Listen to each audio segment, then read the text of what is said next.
If you haven't heard the news, there's a new game company in town and they're gonna try and deliver what Old Man Blizzard couldn't. Within the past couple of days, new game developer Frost Giant Studios revealed themselves to the world.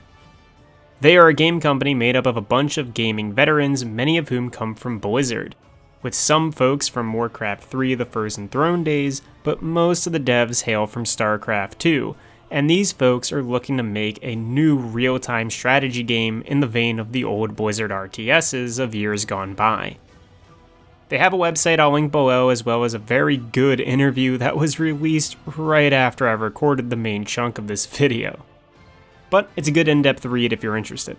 Anyway, this video is a response to a question posed by Tim Campbell, the game director of Frost Giant Studios, where he asked, "What else would y'all like to see in our RTS? No holds barred. Hit me with what you care about."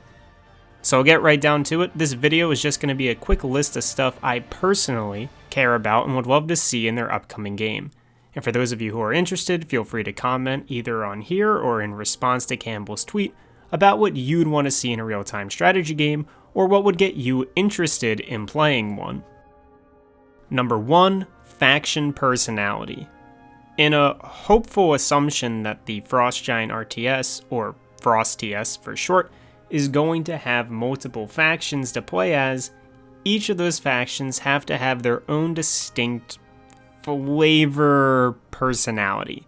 Looking at other multi-faction games, I would have to say the factions shouldn't just be unique, but be unique in a flavorful way. There are lots of ways, both through mechanics and art design, to show off a faction and what it's all about. And I believe a tried and true piece of advice most veteran players will tell new ones is play what you think looks cool. Play the class that looks cool to you, play the character that looks cool to you, play the faction that looks cool to you. It's hard to do it when those classes, characters, and factions don't look very distinct. I hate when games just have a bunch of characters or factions that look similar. It makes the game look more uniform, and while playing against those types of characters and factions, it's easy to get confused on who you're fighting since they all just look the same.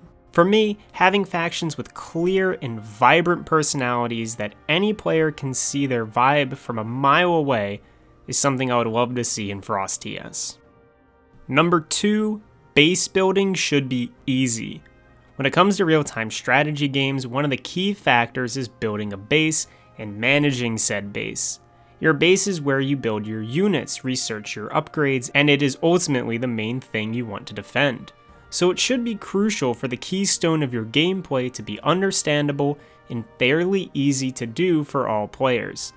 Some games just unload too many building options and too many resources onto the player at the start of the game. A lot of folks stay away from RTS games because they look intimidating, and not just from the micromanaging standpoint, but from the macro one. And I'd hate to see Frost TS scare away too many players because the game's base building looks too complicated. Also, on a slightly different note, for competitive reasons, having an easy to understand building tree allows for army composition to be more flexible. One of the greatest aspects of RTS games is that you get to have a sweet army built up and ready to roll, but because your opponent scouted you earlier, they now have an army designed to counter yours.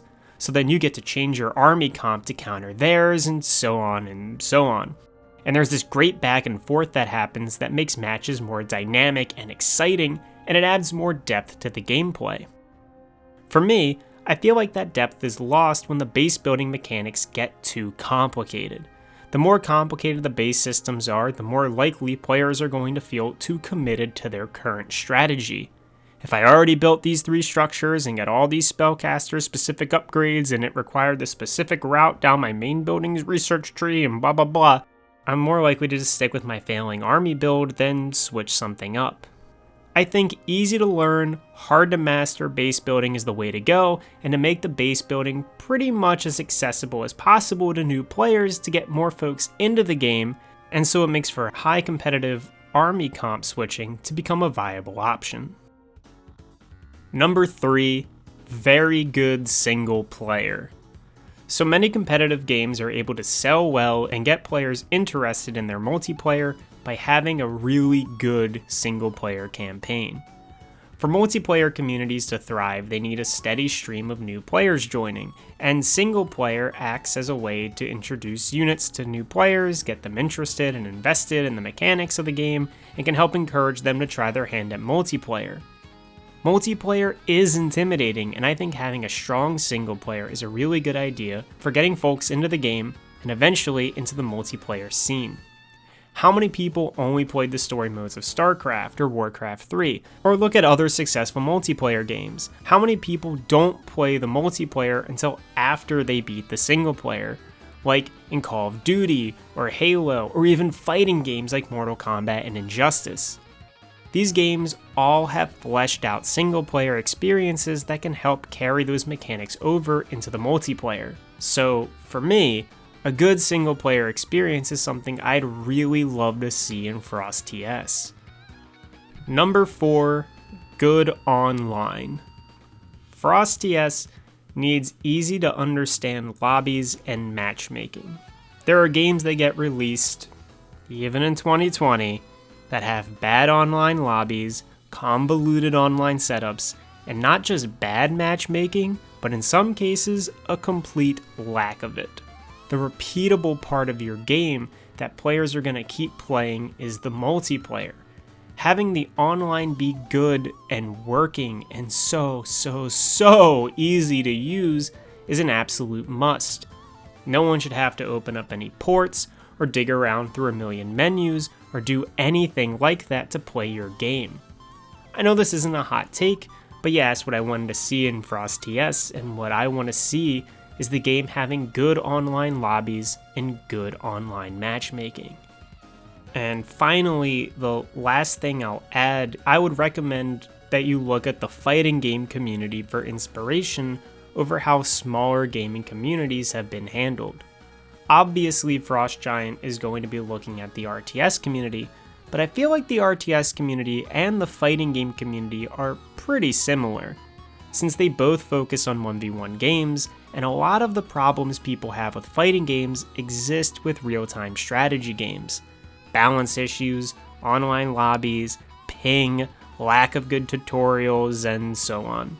And I think you can get a very good insight on what might be the best way to get people into your game and then stick with your game by looking at what some of the folks in the FGC are asking for and suggesting, as well as people in the RTS community.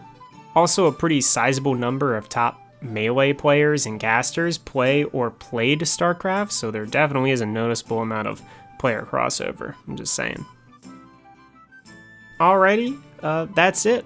That's my armchair developer response to the tweet. Hopefully the folks at Frost Giant Studios found this entertaining, and if they found it even the tiniest bit helpful, I'd be overjoyed.